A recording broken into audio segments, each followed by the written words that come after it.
संत परंपरेचा असणारा बीड जिल्हा गेल्या काही दिवसांपासून गेल्या काही महिन्यांपासून गुन्हेगारींच्या घटनांमुळे सातत्यानं चर्चेत आहे। त्याचं महत्त्वाचं कारण म्हणजे मसाजोगचे सरपंच संतोष देशमुख यांची पवनचक्की त्या वादातून जर पाहिलं तर अत्यंत अमानुषपणे हालहाल करून त्यांना मारण्यात आलेलं होतं, त्यांची हत्या करण्यात आलेली होती। या हत्या प्रकरणामध्ये वाल्मिक कराड जो की धनंजय मुंडे यांचा समर्थक होता, यांचा कार्यकर्ता होता, त्या वाल्मिक कराडसह त्यांच्या सहकाऱ्यांवरती मकोका अंतर्गत कारवाई करण्यात आलेली होती। या प्रकरणानंतर जर पाहिलं तर याच धनंजय मुंडेंना त्यांच्या मंत्रिपदाचा राजीनामा द्यावा लागलेला होता। बीडचं पालकमंत्रीपद अजित पवार यांनी स्वीकारलेलं होतं आणि तेव्हा कुठेतरी अशी चर्चा होती की बीड मधील गुन्हेगारी कुठेतरी कमी होईल, परंतु हीच बीड मधील गुन्हेगारी आता कमी होताना दिसत नाहीये। त्याचं महत्त्वाचं कारण म्हणजे अर्थात सतीश भोसले उर्फ खोक्या भोसले याच्या कुटुंबियांना काल मध्यरात्री अमानुषपणे मारहाण करण्यात आलेली आहे। आणि खरं तर त्याच अनुषंगाने आता माझा विषयच आहे, बीड मधील गुंडाराज कधी थांबणार? कुख्यात गुंड खोक्याबाईच्या कुटुंबावर प्राणघातक हल्ला करणारे नेमके कोण? नमस्कार, मी राजरत्न जोंधे आणि तुम्ही पाहताय टॉप न्यूज मराठी। खरं तर बीड जिल्हा जर पाहिलं तर सातत्याने या गुन्हेगारींच्या घटनांमुळे चर्चेत आहे। त्याचं महत्त्वाचं कारण म्हणजे मसाजोगचे सरपंच संतोष देशमुख यांची अमानुषपणे मारहाण करून हत्या करण्यात आलेली होती। या प्रकरणात जर पाहिलं तर जे गृहमंत्री आहेत, राज्याचे मुख्यमंत्री आहेत देवेंद्र फडणवीस यांनी या प्रकरणामध्ये जर पाहिलं तर कारवाई केली आणि या प्रकरणामधले जे आरोपी आहेत त्यांच्यावरती मकोका अंतर्गत कारवाई करण्यात आलेली आहे। आता या प्रकरणाचा खटला पुढे चालतोय, परंतु याच वेळी जर पाहिलं तर सातत्याने जर पाहिलं तर या प्रकरणामध्ये धनंजय मुंडे यांना त्यांच्या मंत्रिपदाचा राजीनामा द्यावा लागलेला होता। आणि या प्रकरणामध्ये ज्यांनी सातत्याने आवाज उठवलेला होता सुरेश धस, त्यांनी हे प्रकरण सातत्याने लावून धरलेलं होतं। अर्थात याच सुरेश धसांमुळे कुठेतरी धनंजय मुंडे यांना राजीनामा द्यावा लागलेला आहे असं बोलल्या जात होतं। त्यानंतर याच सुरेश धस यांचा कार्यकर्ता असणारा जो सतीश भोसले उर्फ खोक्या आहे, त्याच खोक्याचा एक व्हिडिओ सुद्धा व्हायरल झालेला होता। हा व्हिडिओ व्हायरल झाल्याच्या नंतर याच धनंजय मुंडे यांनी आवाज उठवलेला होता, खोक्या भोसलेवरती कठोरात कठोर कारवाई करावी अशी मागणी केली होती। या खोक्या भोसलेने काय केलेलं होतं तर याच खोक्या भोसलेने बुलढाणा जिल्ह्यातील कैलास बाग या तरुणाला बॅटने बेदम मारहाण केलेली होती। या मारहाणीचा व्हिडिओ सोशल मीडियावर मोठ्या प्रमाणामध्ये व्हायरल झालेला होता।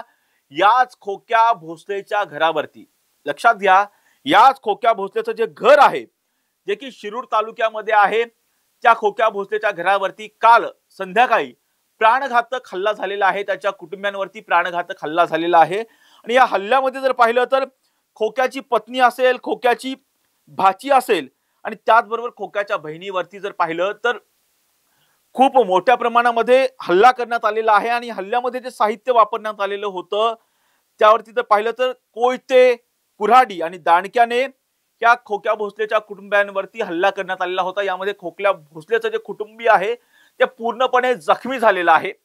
अर्थात जर याच खोक्या भोसलेच्या कुटुंबियांनी या बाबतीमध्ये नेमकी काय प्रतिक्रिया दिलेली आहे ती पाहूयात। सर ते लोक होते 22चे 10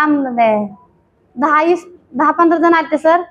ते 10-15 जण आले, ते 22चे माणसं गाड्या 2 शिफ्ट, 1 शिफ्ट आणि एक कार बी आलती साहेब।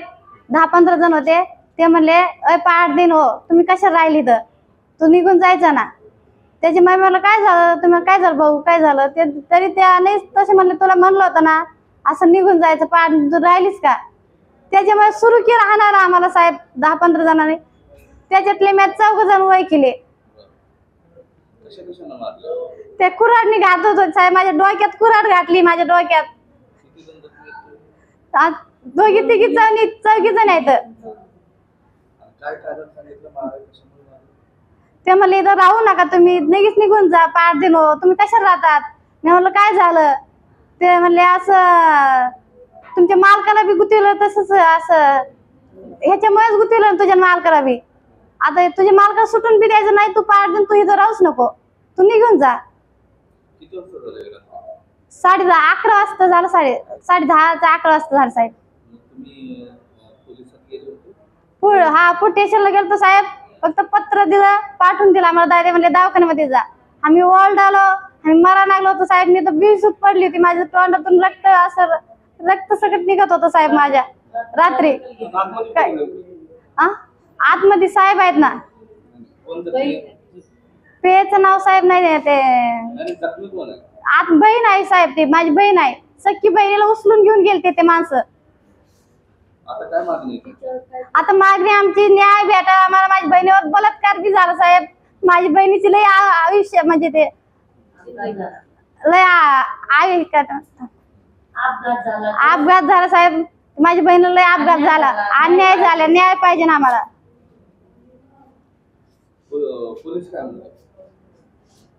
ते म्हणले करू राहिले, आता काय करू राहिले साहेब, तसेच म्हणतात का आम्हाला न्याय बी देत नाही, काहीच नाही, न्यायच भेटू राहिला नाही आम्हाला. आपण ऐकलं खोक्या भोसले यांच्या कुटुंबियांनी या हल्ल्याच्या नंतर नेमकं काय सांगितलेलं आहे. सतीश भोसले उर्फ खोक्याच्या शिरूर तालुक्यातील तहसील कार्यालयाच्या जवळ असलेल्या गायरान जमिनीवर खोक्या भोसलेचं घर होतं.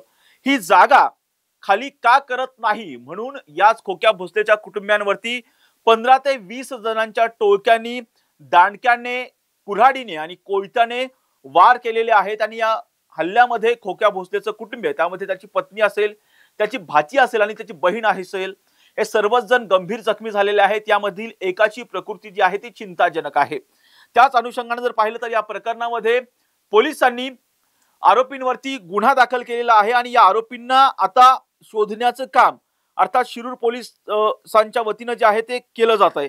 आता याच खोक्या भोसलेच्या कुटुंबियांवरती शासकीय रुग्णालयामध्ये उपचार सुरू आहेत आणि हे उपचार सुरू असताना यामध्ये जसं मी सांगितलं की एकाची प्रकृती सुद्धा गंभीर आहे. आणि याच खोक्या भोसलेच्या कुटुंबियांवरती अशा पद्धतीचा हल्ला करण्यात आलेला आहे. परंतु हाच खोक्या भोसले काही दिवसांपासून हे जे प्रकरण घडलेलं होतं, दांडक्या बॅटने मारहाण केलेलं जे प्रकरण होतं, या प्रकरणामध्ये खोक्या भोसलेला अर्थात या प्रकरणामध्ये जो आहे तो जामीन देण्यात आलेला आहे. हा खोक्या भोसले बाहेर असताना सुद्धा त्याच्या कुटुंबियांवरती हल्ला करण्यात आलेला आहे. याच अनुषंगाने एक प्रश्न कुठेतरी आता उपस्थित होतोय. तो प्रश्न म्हणजे बीडमधील गुन्हेगारी थांबण्याचं नाव घेणार आहे की नाही, हाच प्रश्न निर्माण होतोय.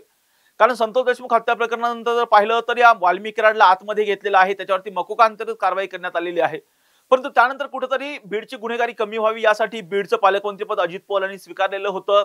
त्याचबरोबर बीडचे एसपी म्हणून नवनीत काळवत यांची नियुक्ती करण्यात आलेली होती. त्यामुळे कुठेतरी वाटत होतं की संत परंपरेचा असणाऱ्या बीड जिल्ह्यामधील गुन्हेगारी कुठेतरी आता कमी होईल.